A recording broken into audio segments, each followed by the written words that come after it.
ಹೀಗಾಗಿನೇ CM ಆಯೋಜಿಸಿದ್ದ dinner ಪಾರ್ಟಿಗೆ ಆ 25 ಶಾಸಕರು ಗೈರಾಗಿದ್ರು.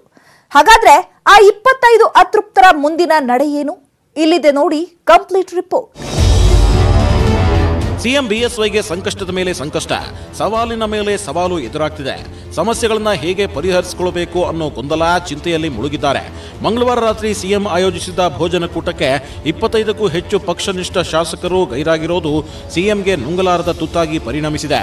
ಹೊರಗಿನ ಸಮಸ್ಯೆಗಳು ಎಷ್ಟೇ ಇದ್ರೂ ಅವುಗಳನ್ನು ಸಲೀಸಾಗಿ ಪರಿಹರಿಸಿಕೊಳ್ಳಬಹುದು. ಆದರೆ ತಮ್ಮ ಪಕ್ಷದವರೇ ತಮ್ಮ ವಿರುದ್ಧ ತಿರುಗಿ ಬಿದ್ದಿರೋದು ಬಿಎಸ್ವೈಗೆ ಇನ್ನಿಲ್ಲದಂತೆ ಕಾಡ್ತಿದೆ.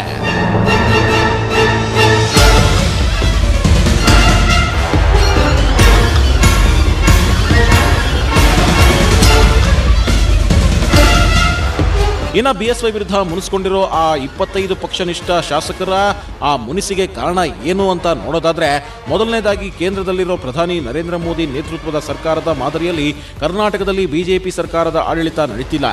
ಎರಡನೇದಾಗಿ ಸೈದ್ಧಾಂತಿಕ ನಿಲುವು ಸರ್ಕಾರದ ಆಡಳಿತದಲ್ಲಿ ಪ್ರತಿಫಲಿಸಬೇಕು. ಆದರೆ ಸಿಎಂ ಯಡಿಯೂರಪ್ಪ ಅವರ ಸರ್ಕಾರದಲ್ಲಿ ಸೈದ್ಧಾಂತಿಕ ನಿಲುವು ಕಾಣ್ತಿಲ್ಲ. ಮೂರನೇದಾಗಿ ಸಚಿವ ಸಂಪುಟದಲ್ಲಿ ಸಾಮಾಜಿಕ ನ್ಯಾಯವೇ ಇಲ್ಲ.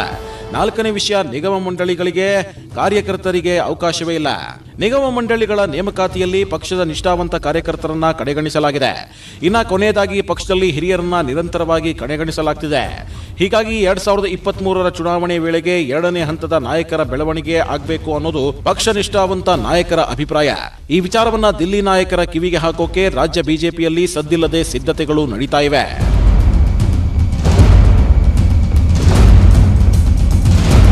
ಅದೇನೇ ಇರಲಿ, ಸದ್ಯ ಬಿಎಸ್ವೈಗೆ ಅತೃಪ್ತ ಮತ್ತು ಭಿನ್ನಮತೀಯ ಶಾಸಕರ ವಿಶ್ವಾಸವನ್ನ ಗಿಟ್ಟಿಸಿಕೊಳ್ಳಲು ಸಾಧ್ಯವಾಗ್ತಿಲ್ಲ. ಇದು ಹೀಗೆ ಮುಂದುವರೆದರೆ ಭವಿಷ್ಯದಲ್ಲಿ ಸಿಎಂ ಕುರ್ಚಿಗೆ ಕಂಟಕವಾಗೋದು ಗ್ಯಾರಂಟಿ. ಹೀಗಾಗಿ ಈ ಸಮಸ್ಯೆಯನ್ನ ರಾಜಾ ಹುಲಿ ಅದೇಗೆ ಮೆಟ್ಟಿ ನಿಲ್ತಾರೆ ಅನ್ನೋದನ್ನ ಕಾದ್ ನೋಡಬೇಕಾಗಿದೆ.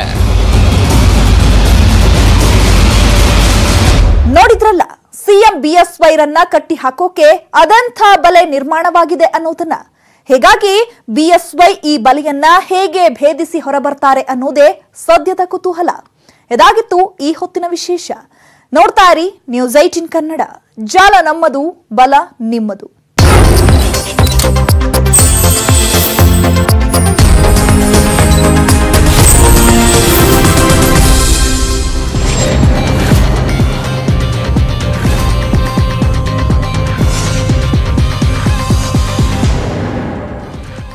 ನಮಸ್ಕಾರ. ಅಗ್ರ ರಾಷ್ಟ್ರೀಯ ವಾರ್ತೆಗೆ ಸ್ವಾಗತ. ನಾನು ನವಿತಾ ಜೈನ್. ಈಗ ಹೆಡ್ಲೈನ್ಸ್. ಕೇಂದ್ರ ಸರ್ಕಾರ 100% ಅಂದ್ರು ಥಿಯೇಟರ್ ತೆಗೆಸಲು ಕಿತಾಪತಿ. ಸರ್ಕಾರ ಡೀಲ್ಗಿಳಿದಿದೆ ಅಂದ ಎಚ್ಡಿಕೆ. ಸ್ಯಾಂಡಲ್ವುಡ್ ಸಿಟ್ಟು ನೋಡಿ ಮೆತ್ತಗಾಯ್ತು ಸರ್ಕಾರ. ಆಪರೇಷನ್ ಜನಕ ಬಿಎಸ್ವೈ ಸರ್ಕಾರ ಅನೈತಿಕ ಕೂಸು. ಸದನದೊಳಗೆ ಎಣ್ಣೆ ಚಟ ತಾಳಿ ಸ್ವಾರಸ್ಯಕರ ಚರ್ಚೆ. ಪಕ್ಕ ಲೆಕ್ಕ ಕೊಟ್ಟು ಬಿಜೆಪಿ ಬುಡಕ್ಕೆ ಬೆಂಕಿ ಇಟ್ಟ ಸಿದ್ದರಾಮಯ್ಯ. ರಸ್ತೆ ಬಂದ್ ಆಯ್ತು, ಈಗ ಟಾಯ್ಲೆಟ್ ನೀರು ಬಂದು ಪ್ಲಾನ್. ಸರ್ಕಾರ ಹೋದ್ಮೇಲೆ ರೈತರ ಹೋರಾಟ ಸಮಾಪ್ತಿ ಅಂದ ರಾಹುಲ್. ಉಗ್ರರ ಹೋರಾಟ ಅಂತ ಕಂಗನಾ ಹೊಸ ವಿವಾದ. ನಾಯಿ ತಿನ್ನಲು ಬಂದು ರಾತ್ರಿ ಇಡೀ ಟಾಯ್ಲೆಟ್ನಲ್ಲಿ ಚಿರತೆ ಲಾಕ್. ಅರಣ್ಯ ಸಿಬ್ಬಂದಿ ಎಡವಟ್ಟಿಗೆ ಚಿರತೆ ಎಸ್ಕೇಪ್, ನಾಯಿ ಸೇಫ್. ಕರಾವಳಿಯಲ್ಲೊಂದು ವಿಚಿತ್ರ ಘಟನೆ. ಬೆಂಗಳೂರಿನ ಬಾನಂಗಳದ ತುಂಬೆಲ್ಲ ಲೋಹದ ಹಕ್ಕಿಗಳ ಚಿತ್ತಾರ. ಬೆರಗು ಮೂಡಿಸಿದ ಸೇನಾ ವಿಮಾನಗಳ ಸಾಹಸ. ಏರ್ ಶೋ ಮಧ್ಯೆ 5,000 ಕೋಟಿ ವ್ಯವಹಾರ ಒಪ್ಪಂದ.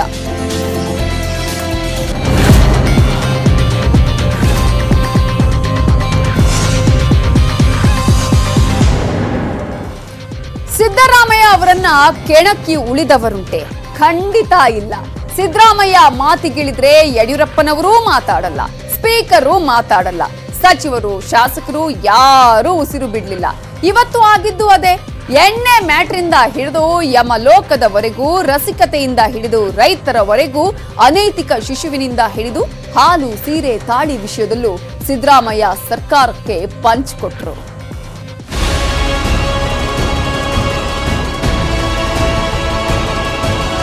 ಹೇಳಪ್ಪ, ನಿನಗೆ ಗೊತ್ತಿಲ್ಲ ಸುಧಾಕರ. ಬಸವರಾಜ ಕೂಗು. ಸದನದಲ್ಲಿ ಸಿದ್ದರಾಮಯ್ಯ ಮಾತಿಗಿಳಿದ್ರೆ ಮಂತ್ರಿ ಮಹೋದಯರೆಲ್ಲ ದೂಸರ ಮಾತಾಡಲ್ಲ, ಲೆಕ್ಕ ಹಿಡಿದು ಪಕ್ಕ ತಿರುಗೇಟು ಕೊಡ್ತಾರೆ. ಲೆಕ್ಕ ಕೊಡ್ಬೇಕಾದ್ರೆ ಯಾರಾದ್ರೂ ಅಡ್ಡಿ ಮಾಡಿದ್ರೋ ಮುಗೀತವ್ರ ಕತೆ. ಅವ್ರ ಇಡೀ ಜಾತಕವನ್ನು ಸಿದ್ದರಾಮಯ್ಯ ತೆಗೆದು ಜನ್ಮ ಜಾಲಾಡ್ತಾರೆ. ಪ್ರಶ್ನೆನೂ ಅವರೇ ಕೇಳ್ತಾರೆ, ಅವರೇ ಉತ್ತರನೂ ಕೊಡ್ತಾರೆ. ಇವತ್ತು ಸದನದಲ್ಲೂ ಅದೇ ಆಯ್ತು. ಸಿದ್ದು ಪಂಚಕಜ್ಜಾಯ ನಂಬರ್ 1. ದೇಶದಲ್ಲಿ ಆಪರೇಷನ್ ಕಮಲ ಜನಕ ಯಾರು? ಸಂವಿಧಾನಕ್ಕೆ ವಿರುದ್ಧವಾಗಿರ್ತಕ್ಕಂಥ ಒಂದು ಸರ್ಕಾರ ಇದು. 104 ಜನ ಗೆದ್ದುಬಿಟ್ಟು ಇವತ್ತು ಸರ್ಕಾರದಲ್ಲಿ ಇದ್ದೀರಿ. ಆಪರೇಷನ್ ಕಮಲ ಯಾರು ಹುಟ್ಟಾಕ್ತವ್ರು ಈ ದೇಶದಲ್ಲಿ? ಆಪರೇಷನ್ ಕಮಲನ ಕರ್ನಾಟಕದಲ್ಲಿ ಯಾರಾದರೂ ಆಪರೇಷನ್ ಕಮಲದ ಜನಕ ಯಾರು ಇದ್ರೆ ಅದು ಮಿಸ್ಟರ್ ಯಡಿಯೂರಪ್ಪ.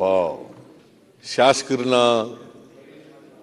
ಕಾಂಗ್ರೆಸ್ನಿಂದ JDSನಿಂದ ಕರ್ಕೊಂಡು ಪಾಪದ ಹಣ ಖರ್ಚು ಮಾಡಿ ಅನೈತಿಕವಾಗಿ ಹುಟ್ಟಿದಂಥ ಅಂಗ ವೈಫಲ್ಯ ಇರ್ತಕ್ಕಂಥ ಸರ್ಕಾರ ಇದು.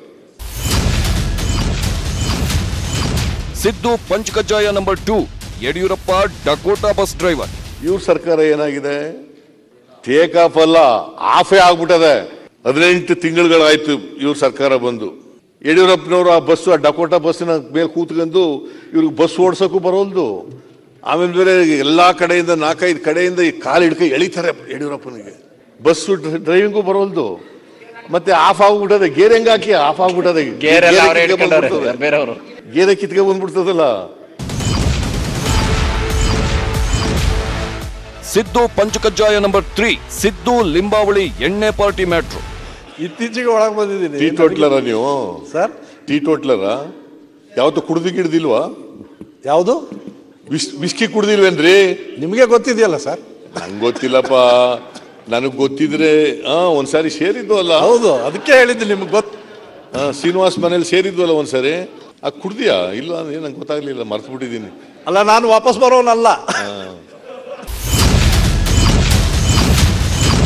ಸಿದ್ದು ಪಂಚಕಜ್ಜಾಯ ನಂಬರ್ 4. ನಾಗೇಶ್ ಪರಿಸ್ಥಿತಿ ಅಯ್ಯೋ ಪಾಪ. ಇವನು ಪಾಪ ಯಾರು ನಮ್ಮ ಅಬಕಾರಿ ಮಂತ್ರಿ ಇದ್ರಲ್ಲ ನಾಗೇಶ್, ತೆಗೆದಾಕ್ಬಿಟ್ಟು ಅವರು ಬೀದಿ ಪಾಲ್ ಮಾಡ್ಬಿಟ್ರು. ಹೊತ್ತಿಗೆ ಇಲ್ಲಿಂದ ಬೇರೆ ಇಂಡಿಪೆಂಡೆಂಟ್ ನಮ್ಮ ಜೊತೆ ಇದ್ದ, ಸುಮ್ಮನಾರು ಇರಬೇಕಾಗಿತ್ತು. ಅಲ್ಲಿ ಹೋದ. ಈ ಸುಧಾಕರ್ನು ರಕ್ಷಣೆ ಕೊಟ್ಟಿಲ್ಲ. ಅವರು ಬೀದಿ ಪಾಲ್ ಎಂತಿದೆ. ಈಗ ಅಂಬೇಡ್ಕರ್ ಅಭಿವೃದ್ಧಿ ನಿಗಮದ ಅಧ್ಯಕ್ಷನಾಗಿದ್ದಾರಂತೆ, ಮಂತ್ರಿ ಕೆಲಸ ಬಿಡ್ಬಿಟ್ಟು, ಅಬಕಾರಿ ಮಂತ್ರಿ. ಸಿದ್ದು ಪಂಚಕಜ್ಜಾಯ ನಂಬರ್ 5. ಸುರೇಶ್ ಕುಮಾರ್ಗೆ ದುಡ್ಡು ಮಾಡೋಕ್ ಬರಲ್ಲ. ಒಬ್ರಿಗೂ ಬೆಂಗಳೂರು ಡೆವಲಪ್ಮೆಂಟ್ ಕೊಡ್ಲೇ ಇಲ್ವಲ್ರಿ? ನೋಡಿ, ನಾನು ಕೊಟ್ಬಿಟ್ಟಿದ್ದೆ, ಫೈನಾನ್ಸ್ ಒಂದು ಇಟ್ಕೊಂಡು ಎಲ್ಲನೂ ಕೊಟ್ಬಿಟ್ಟಿದ್ದೆ. ಸುರೇಶ್ ಕುಮಾರ್ಗಾರ ಕೊಡ್ಬೋದಾಗಿತ್ತು. ಪಾಪ ಬಹಳ ಹಳಬರು, ಇಲ್ಲೇ ಹುಟ್ಟಿ ಬೆಳೆದಿರೋರು. ಬಾಪು ತರ ಇರ್ತೀರಿ, ತಿನ್ನಕ್ಕಿನ್ನೂ ಬರೋದಿಲ್ಲ ಅಂತ ಯಾರಾದ್ರೂ ಕುಡಿ ತಿನ್ಸಿ. ಸಶಕ್ತವಾಗಿರೋ ಮಗು ಅಂದ್ರೆ ತಾನೇ ಪಾಪ ಪುಣ್ಯನೋ? ನೀವು ಪಾಪು ಅಂತ ಹೇಳ್ತಾ ಇದೀಯೋ? ಪಾಪ ಪುಣ್ಯ ಅಲ್ವಾ? ಸಿದ್ದು ಪಂಚಕಜ್ಜಾಯ ನಂಬರ್ 6. ಚಟ ಇಲ್ಲದಿದ್ರೆ ಯಮನೂ ಸೇರಿಸಲ್ಲ. ಸವದಿಗೂ ನನಗೂ ಯಮ ಎಂಟ್ರಿ ಕೊಡ್ತಾನೆ. ಏನೇನು ಇಲ್ಲಿ ವಿದ್ಯಮಾನಗಳಿದಾವೆ ಭೂಮಿ ಮೇಲೆ ಜೀವನದಲ್ಲಿ, ಅವೆಲ್ಲ ಅನುಭವಿಸಿರ್ಬೇಕು. ಒಂದ್ ವೇಳೆ ಅನುಭವಿಸದೆ ನೀನು ಹೋದ್ರೆ ಆ ಯಮ ಆಚೆ ತಳ್ಬಿಡ್ತಾನೆ ನಿನ್ನ ಅಂತ ಹೇಳ್ತಿದ್ರು. ಅದರಿಂದ ಎಲ್ಲನೂ ಅನುಭವಿಸಿರ್ಬೇಕಪ್ಪ ಅಂತ ಸೌದಿ ನಿನ್ನೇನ ಒಳಗಡೆ ಸೇರಿಸ್ಕೊತಾರೆ. ಪಾಪ ಸುರೇಶ್ ಕುಮಾರ್ದು ಮಾಧುಸ್ವಾಮಿ ಇತಿ ಕಷ್ಟ. ನಿಮ್ಮದು ಅಲ್ಲೇ ಇರ್ತೀರ, ತಿರುಗಿ ಕಳಿಸ್ಕೊಡ್ತಾರ? ಇಲ್ಲ, ನನ್ನನ್ನ ಅಲ್ಲೇ ಇಟ್ಕೊತಾರೆ.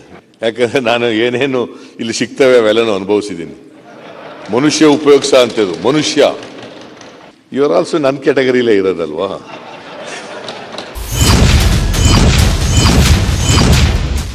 ಸಿದ್ದು ಪಂಚಕಜ್ಜಾಯ ನಂಬರ್ 7. BSY ಹಸಿರು ಶಾಲು ಹಾಕಿದ್ರೆ ರೈತರು ಬೀದಿಗೆ.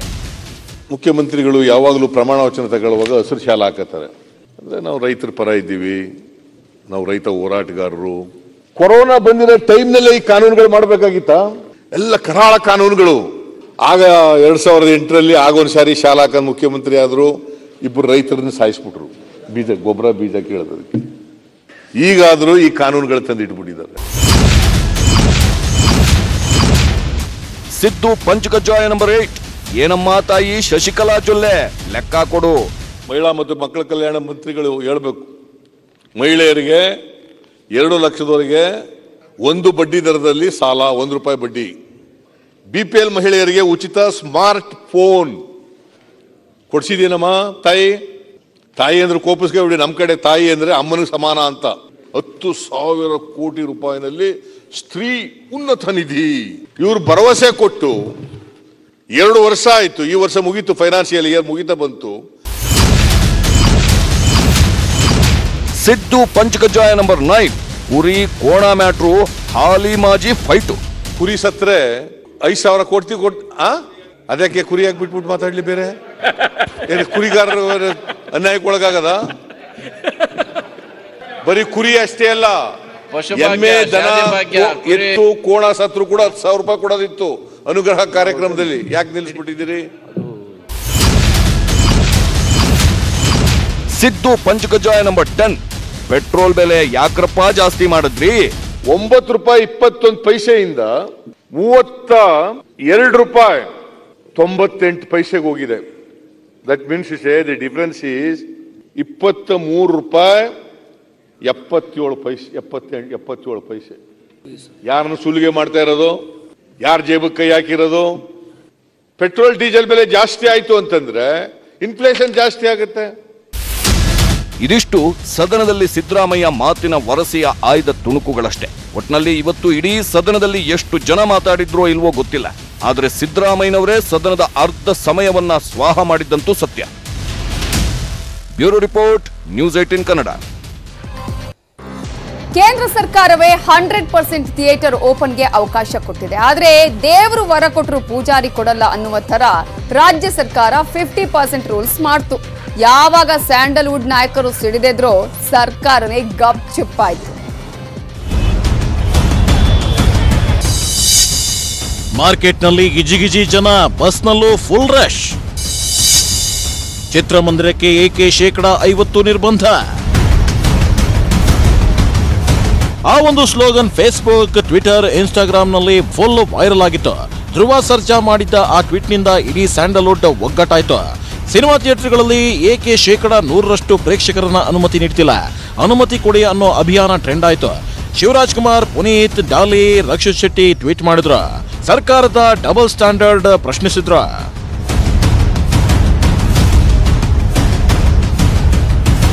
ಎಲ್ರಿಗೂ 100% ಆಕ್ಯುಪೆನ್ಸಿ ಕೊಟ್ಟಿರ್ಬೇಕಾದ್ರೆ ನಮಗೆ ಮಾತ್ರ 50% ಯಾಕೆ?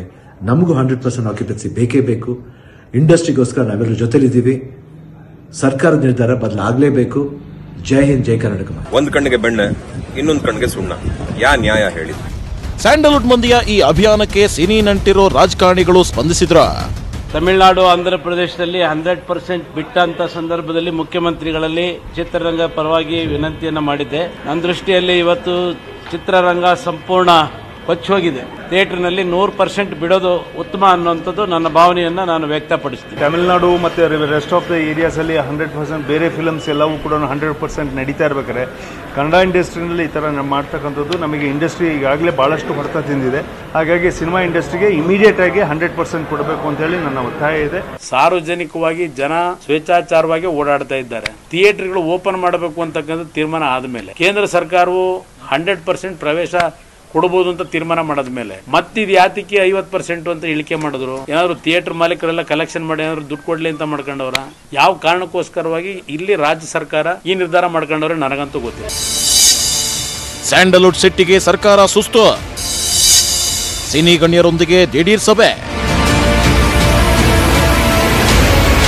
ಇದೆಲ್ಲ ಆಗ್ತಿರುವಾಗಲೇ ಸರ್ಕಾರ ಎಚ್ಚೆತ್ತುಕೊಳ್ತು. ವಿಧಾನಸೌಧದಲ್ಲಿ ದಿಢೀರ್ ಸಭೆ ಕರೆದ್ರು ಆರೋಗ್ಯ ಸಚಿವ ಸುಧಾಕರ್.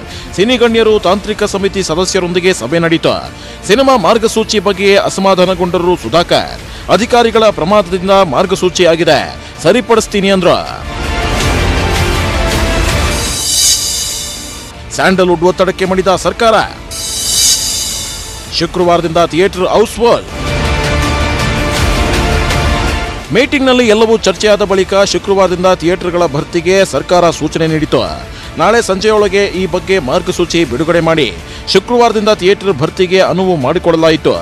ಜೊತೆಗೆ ಒಂದಿಷ್ಟು ಕಂಡೀಷನ್ಸ್ ಕೂಡ ಹಾಕಲಾಯಿತು. ಏನು ಅವರ ಆಲೋಚನೆ ಇತ್ತು, ಮಾರ್ಗಸೂಚಿ ಇತ್ತು, ಅದಕ್ಕೆ ಭಿನ್ನವಾಗಿ ಸರ್ಕಾರ ಇವತ್ತು 4 ವಾರಗಳವರೆಗೂ ಕೂಡ 100% ಚಲನಚಿತ್ರ ಪ್ರದರ್ಶನಗಳಿಗೆ ಆಸನಗಳು ಭರ್ತಿ ಆಗಲಿಕ್ಕೆ ಅವಕಾಶವನ್ನು ಮಾಡಿಕೊಡೋದಕ್ಕೆ ತೀರ್ಮಾನ ಮಾಡಿದೀವಿ. ಆದರೆ ಇದಕ್ಕೆ ಕಠಿಣವಾದಂತ ಮಾರ್ಗಸೂಚಿಗಳನ್ನ ನಮ್ಮ ಸಲಹಾ ಸಮಿತಿಯವರು ಕೂಡ ನಾಳೆನೆ ಈ ಆದೇಶವನ್ನು ಸರ್ಕಾರ ಹೊರಡಿಸ್ತಾರೆ. ಜನಸಾಮಾನ್ಯರು ತಾವು ಯಾರು ಪ್ರದರ್ಶನಕ್ಕೆ ಹೋಗ್ತೀರಿ ತಾವು ಇದನ್ನ ಅಳವಡಿಸ್ಕೋಬೇಕು. ಈ 4 ವಾರಗಳಲ್ಲಿ ಏನಾದರೂ ಮಂದಿರಗಳ ಕಾರಣಗಳಿಂದ ಚಲನಚಿತ್ರ ಮಂದಿರಗಳಲ್ಲಿ ಪ್ರೇಕ್ಷಕರುಗಳಿಗೆ ಹೆಚ್ಚು ಸೋಂಕು ಏನಾದರೂ ತಗುಲಿದ್ರೆ ಮತ್ತೆ ನಾವು ನಮ್ಮ ನಿರ್ಧಾರವನ್ನು ಬದಲಾಯಿಸಿಕೊಳ್ಳುವಂತ ಅನಿವಾರ್ಯ ಸ್ಥಿತಿ ನಿರ್ಮಾಣ ಆಗ್ತದೆ. 50% ಯಾಕೆ ಕೊಟ್ಟರು ಅನ್ನೋದಕ್ಕೂ ಒಂದು ರೀಸನ್ ಇರುತ್ತೆ, ನಾವು 100% ಯಾಕೆ ಹೇಳಿದ್ರು ಅನ್ನೋದಕ್ಕೂ ಒಂದು ಪ್ರಾಪರ್ ರೀಸನ್ ಇರಬೇಕು. ಸೊ ಆ ರೀಸನ್ ಕರೆಕ್ಟಾಗಿ ಅವ್ರ ಕಿವಿಗೆ ಮುಟ್ಟಿದೆ, ಅವ್ರ ಹೃದಯಕ್ಕೆ ಮುಟ್ಟಿದೆ. ಅದೇ ಥರ ಅವ್ರು ನಮಗೆ ಒಂದು 4 weeks ಟೈಮ್ ಕೊಟ್ಟಿದ್ದಾರೆ. ಐ ಥಿಂಕ್ ಅದೊಂದು ಒಳ್ಳೆ ಮೂವ್ನೇ ಅದು. ಯಾಕಂದರೆ ಅವಾಗ ನಮಗೊಂದು ಪಾಠ ಅದು. ಯಾರಿಗೂ ಏನು ತೊಂದರೆ ಆಗದ ರೀತಿಲಿ ಐ ಥಿಂಕ್ ಅಭಿಮಾನಿಗಳು ಅದಕ್ಕೆ ಸಹಕರಿಸಬೇಕು. 100% ನನಗಂತೂ ನಮ್ಮ ಅಭಿಮಾನಿಗಳು ಖಂಡಿತ ಅವ್ರ ಮೇಲೆ ಒಂದು ಭರವಸೆ ಇದೆ. ನೀವೆಲ್ಲರೂ ಅದನ್ನ ಪಾಲಿಸ್ತೀರ ಅಂತ ಒಂದು ಭರವಸೆ ಇದೆ. ಥ್ಯಾಂಕ್ ಯು ಒನ್ಸ್ ಅಗೇನ್, ಎಲ್ರಿಗೂ ತುಂಬಾ ಥ್ಯಾಂಕ್ಸ್. ಅಂತೂ ಸಿನಿಮಾ ನೋಡೋಕೆ ಇದ್ದ ತೊಂದರೆ ಸರಿ ಹೋಯ್ತು. ಥಿಯೇಟರ್ಗೆ ಹೋಗಿ ಸಿನಿಮಾ ನೋಡಿ, ಆದರೆ ಕೊರೋನಾ ನೀತಿ ನಿಯಮ ಪಾಲಿಸೋದನ್ನ ಮರೆಯಬೇಡಿ. ಯಾಕೆಂದ್ರೆ ನಮ್ಮ ಆರೋಗ್ಯ ನಮ್ಮದೇ ಕಾಳಜಿ. Bureau report, news 18 Kannada.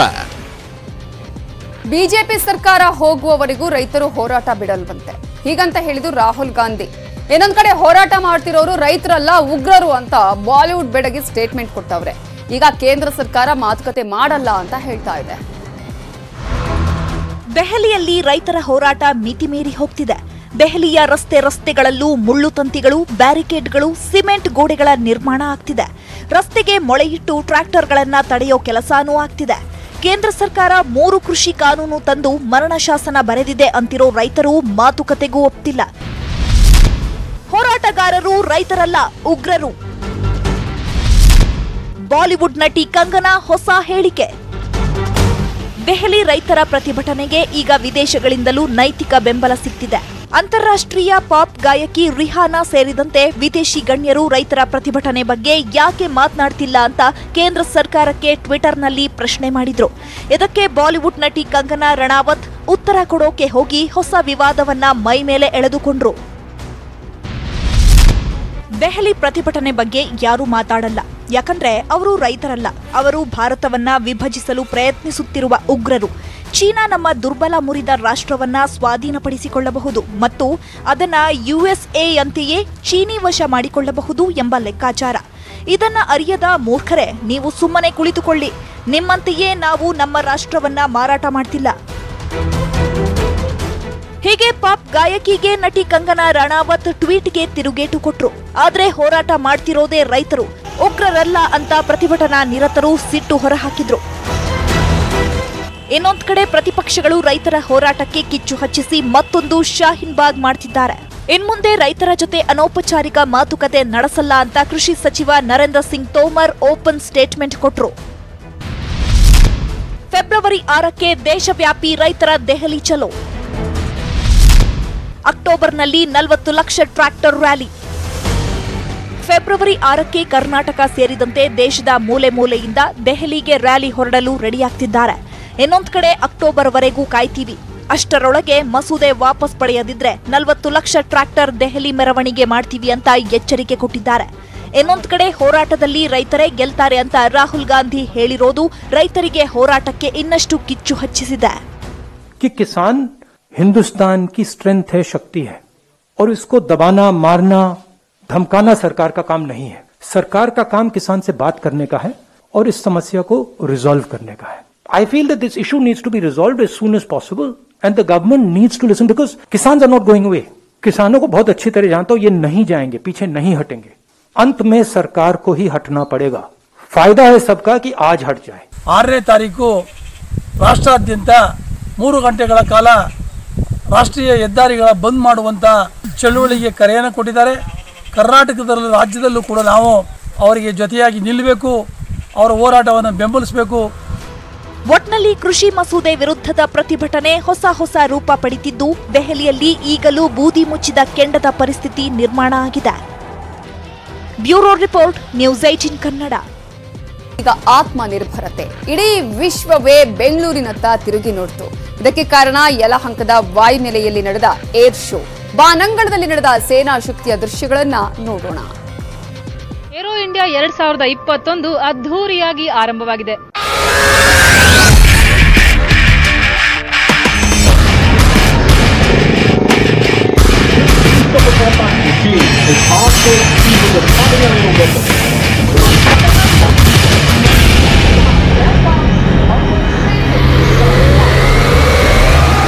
ಆಗಸದಲ್ಲಿ ಲೋಹದ ಹಕ್ಕಿಗಳ ಚಮತ್ಕಾರ, ಬಾನಂಗಳದಲ್ಲಿ ಬಣ್ಣ ಬಣ್ಣದ ಚಿತ್ತಾರ, ಒಂದಕ್ಕಿಂತ ಒಂದು ಸೂಪರ್ ಶೋ.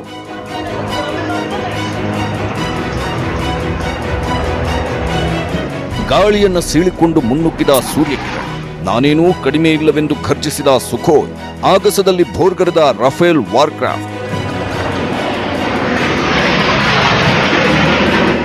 ಯಲಹಂಕದಲ್ಲಿ ಶುರುವಾಗಿರೋ ಏರ್ ಶೋದಲ್ಲಿ ಲೋಹದ ಹಕ್ಕಿಗಳ ಜಾದೂ ಚಮತ್ಕಾರದ ಅದ್ಭುತ ದೃಶ್ಯಗಳು. 13ನೇ ಆವೃತ್ತಿಯ ಪ್ರತಿಷ್ಠಿತ ಏರೋ ಇಂಡಿಯಾ ಶೋಗೆ ರಕ್ಷಣಾ ಸಚಿವ ರಾಜನಾಥ್ ಸಿಂಗ್ ಇಂದು ಚಾಲನೆ ಕೊಟ್ಟರು. ಸಿಎಂ ಬಿಎಸ್ವೈ ಕೂಡ ಸಾಕ್ಷಿಯಾಗಿದ್ದರು. I would like to congratulate and appreciate the efforts of government of Karnataka and the Ministry of Defence in organizing this first international mega event. Now I declare Aero India 2021 open and wish for its mega success. Air ಶೋನ ಮೊದಲ ದಿನ ಎಲ್ಲರ ಗಮನ ಸೆಳೆದಿದ್ದು ಸೂರ್ಯಕಿರಣ್ ಹಾಗೂ ಸಾರಂಗ್ನ ಜಂಟಿ ಪ್ರದರ್ಶನ.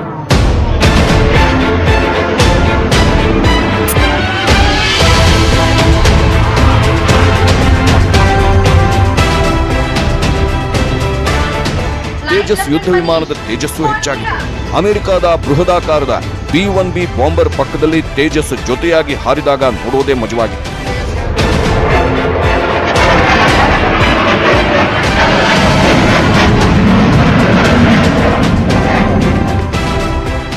ಇದರ ಜೊತೆಗೆ ಹಾಕ್, ಸಿತಾರಾ, ಟ್ಯಾನಿಯರ್ 22A, ನೇತ್ರಾ, ಜಾಗ್ವಾರ್ ಸೇರಿದಂತೆ ಹಲವು ಯುದ್ಧ ವಿಮಾನಗಳು ವೈಮಾನಿಕ ಪ್ರದರ್ಶನ ನೀಡಿ ನಮ್ಮ ರಕ್ಷಣಾ ಸಾಮರ್ಥ್ಯವನ್ನ ಸಾಬೀತುಪಡಿಸಿವೆ.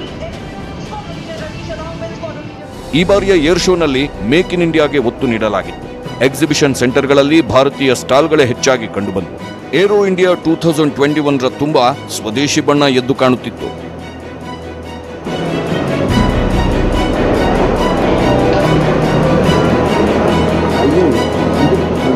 ಕ್ಯಾಮರಾ ಪರ್ಸನ್ ನೂರ್ ಅಹಮದ್ ಜೊತೆ Soumya Kalasa, news 18 Kannada, Bengaluru. Welcome back. ಆಹಾರ ಹುಡುಕಿಕೊಂಡು ನಾಡಿಗೆ ಬಂದ ಚಿರತೆಯ ಕಥೆ ಇದು. ದಕ್ಷಿಣ ಕನ್ನಡ ಜಿಲ್ಲೆಯ ಸುಬ್ರಹ್ಮಣ್ಯ ಸಮೀಪದ ಕೈಕಂಬದ ಮೂಲೆ ಮನೆಯಲ್ಲಿ ಘಟನೆ ನಡೆದಿದ್ದು, ಹಸಿದ ಚಿರತೆಗೆ ನಾಯಿ ಕಣ್ಣಿಗೆ ಬಿತ್ತು. ನಾಯಿಯನ್ನು ಹಿಡಿಯೋಕೆ ಬಂದಾಗ ಆ ನಾಯಿ ಊರಾಚೆ ಇದ್ದ ಮನೆಯ ಟಾಯ್ಲೆಟ್ ಒಳಗೆ ನುಗ್ತು. ಚಿರತೆನೂ ಟಾಯ್ಲೆಟ್ ಒಳಗೆ ನುಗ್ತು. ಬೆಳಗ್ಗೆ ಮನೆಯವರು ಟಾಯ್ಲೆಟ್ ಹತ್ರ ಬಂದಾಗ ಚಿರತೆ ಬಾಲ ಕಾಣಿಸ್ತಿತ್ತು. ತಕ್ಷಣ ಅಕ್ಕಪಕ್ಕದವರನ್ನ ಕರೆದು ಅರಣ್ಯ ಇಲಾಖೆಗೆ ವಿಷಯ ಮುಟ್ಟಿಸಿದ್ರು. ಅರಣ್ಯ ಇಲಾಖೆಯವರು ಚಿರತೆಯನ್ನ ಸೆರೆ ಹಿಡಿಯೋಕೆ ಬಂದ್ರು. ಇಂಟ್ರೆಸ್ಟಿಂಗ್ ವಿಷಯ ಏನಂದ್ರೆ, ಇಡೀ ದಿನ ಒಟ್ಟಿಗೆ ಟಾಯ್ಲೆಟ್ ಒಳಗಿದ್ರು ನಾಯಿಯನ್ನ ಚಿರತೆ ತಿಂದಿರ್ಲಿಲ್ಲ. ಚಿರತೆ ಎಸ್ಕೇಪ್ ಆಯ್ತು, ನಾಯಿ ಸೇಫ್ ಆಗಿ ಹೊರಗೆ ಬಂತು. ಕುರುಬ ಸಮುದಾಯಕ್ಕೆ ಎಸ್ಟಿ ಮೀಸಲಾತಿಗೆ ಆಗ್ರಹಿಸಿ ನಡೆದ ಪಾದಯಾತ್ರೆ ಇವತ್ತಿಗೆ ಮುಗಿದಿದೆ. 340 ಕಿಲೋಮೀಟರ್ ಪಾದಯಾತ್ರೆ ಮುಗಿದಿದ್ದು, ಫೆಬ್ರವರಿ 7ಕ್ಕೆ ಬೆಂಗಳೂರಿನಲ್ಲಿ ಬೃಹತ್ ಕುರುಬರ ಸಮಾವೇಶ ನಡೆಸಲು ತೀರ್ಮಾನಿಸಿದ್ದಾರೆ. ಮನೆಗೊಬ್ಬ ಕುರುಬಣ್ಣ ಸಮಾವೇಶಕ್ಕೆ ಬಾರಣ್ಣ ಅಂತ ಕಾಗಿನೆಲೆ ಶ್ರೀಗಳು ಎಲ್ಲಾ ಕುರುಬ ಸಮುದಾಯದವರಿಗೂ ಆಹ್ವಾನ ಕೊಟ್ಟಿದ್ದಾರೆ. ಸರ್ಕಾರ ನಮ್ಮ ಶಾಂತಿ ಹೋರಾಟ ನೋಡಿದೆ, ಮೀಸಲಾತಿ ಕೊಡ್ಲಿಲ್ಲ ಅಂದ್ರೆ ಉಗ್ರ ಸ್ವರೂಪದಲ್ಲಿ ಹೋರಾಟ ನೋಡುತ್ತೆ ಅಂತಾನು ಎಚ್ಚರಿಸಿದ್ರು.